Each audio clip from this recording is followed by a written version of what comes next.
in Tampa. It's Buccaneer football, but they've got work to do. They find themselves behind here to start the fourth quarter.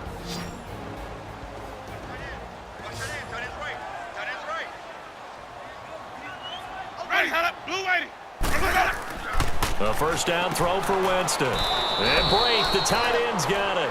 And he'll be brought down just shy of midfield at the 49-yard line. A gain of 6 there on first. You got the big lead defensively. Willing to give them that underneath stuff, right? And this is why you work on your tackling. Tackle them after the catch, inbounds, keep the clock running. Just go ahead and bleed the game out that way. And Brake has it over the middle. And he takes this one down all the way near the 30. A good pick up there of 20 yards. And there's a completion to the tight end. And look at the size of these players nowadays. At that spot, 6'4", 6'5", and up. A lot of guys used to be basketball players, somehow came back to football.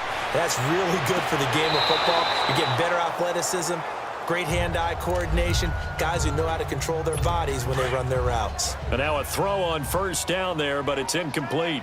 Another wayward pass. You know, things started out poorly in this game, and to be frank, they just really haven't gotten much better. And all that does is embolden the secondary. They feel good about what's going on, and they just play better and better. Another throw on second down, and this one incomplete as well. Well, too much oomph, too much mustard there on that pass. They really turned it loose, didn't they? Really cut loose with that one. Sharp, strong. Didn't lead to completion, though. Made it very difficult. Meanwhile, on third down, they take a shot at the end zone, but it's incomplete. This defense was definitely alert to the possibility of the deep ball, and they were more than ready for it. They've got the lead, fourth quarter. Maybe can expect more passes like that downfield. He's going to launch this thing way downfield. And, oh, it'll be intercepted. Sean Davis with a pick.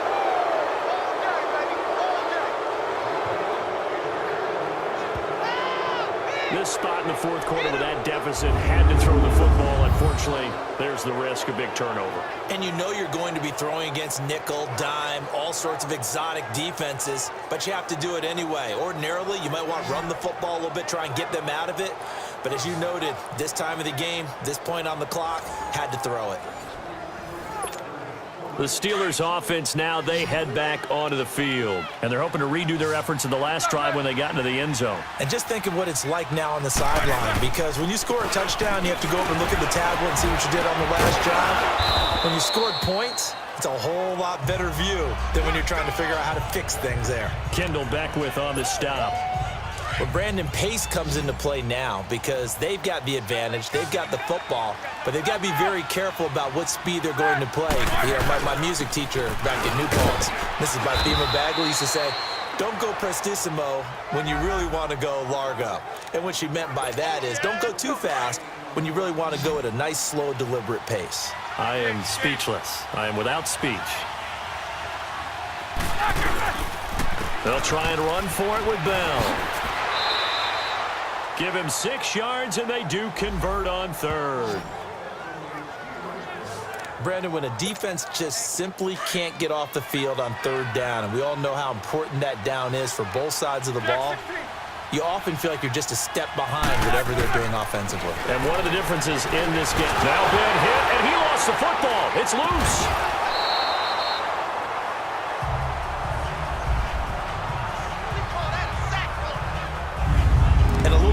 Fortune there. He wasn't able to get it back, but he did have a teammate on the spot able to retain possession for them. So now 20 yards to go on second down after the sack. Work to be done. Roethlisberger with a give to Bell.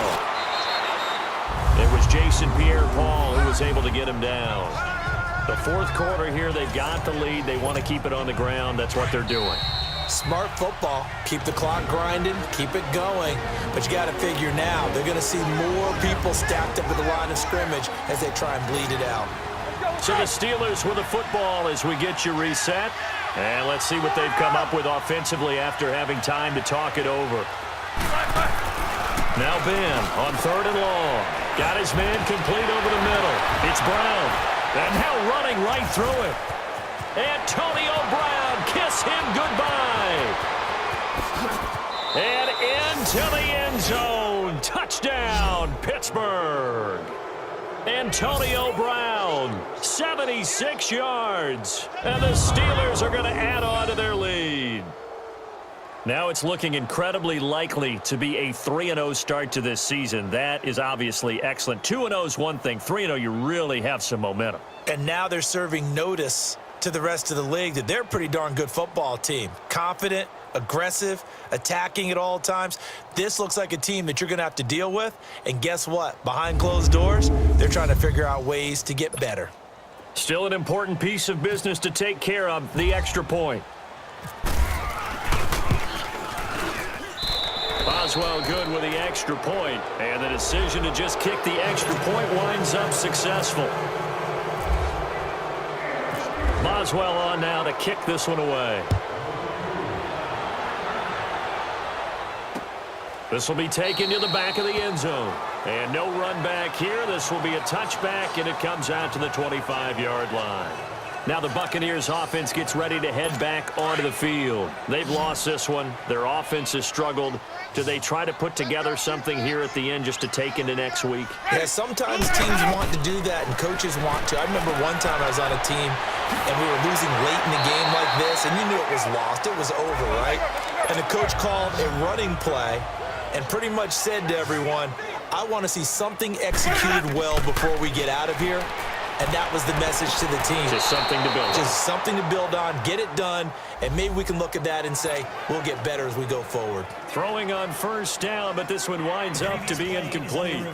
Boy, the numbers throwing the football just not trending in the right direction. Last week he was under 50%. He's under 50% again here. And we haven't gotten an announcement, but it appears to me that he might be a little dinged up and is just trying to play through. You know, he's one of those tough guys that wants to answer the bell each and every play for his team. That might be throwing off his accuracy.